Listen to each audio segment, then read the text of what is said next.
Hi hello అందరికీ నమస్తే అండి. అందరూ బాగున్నారా? ఇది వచ్చేసి సండే రోజు షార్ట్ వీడియో అయితే పెడుతున్నాను. లాంగ్ వీడియో కింద లింక్ అయితే ఇస్తాను, తప్పకుండా వెళ్ళి చూడండి.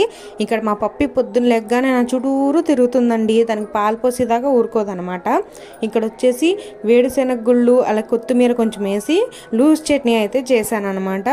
చాలా పల్స్గా అయితే చేస్తాను ఈ చట్నీ, ఎందుకంటే అప్పుడప్పుడు ఇడ్లీల్లోకి గట్టిగానే కాకుండా ఇలాగ లూజ్గా ఏదైనా చట్నీ చేసుకొని అలాగ అల్లం పచ్చడి నంచుకొని తింటే సూపర్ ఉంటుంది. మా బ్రేక్ఫాస్ట్ అయితే ఇలా కంప్లీట్ అయ్యిందనమాట. ఇంకా మధ్యాహ్నం వచ్చేసి చికెన్ కర్రీ అయితే చేశానండి. అది నా స్టైల్లో సింపుల్గా అయితే చేశాను.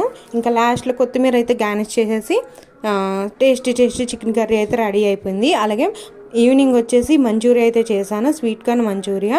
ఇది రెస్టారెంట్లో చాలా కాస్ట్ అయితే ఉంటుంది. ఒకసారి ఆర్డర్ చేసుకుంటే 250 చేశారు, అది ఇద్దరు తప్ప ఎక్కువ రాలేదు. ఇలాగ మనం ఇంట్లో చేసుకుంటే 4-5 కడుపు నిండా తినొచ్చు. వీడియో నచ్చితే కనుక తప్పకుండా లైక్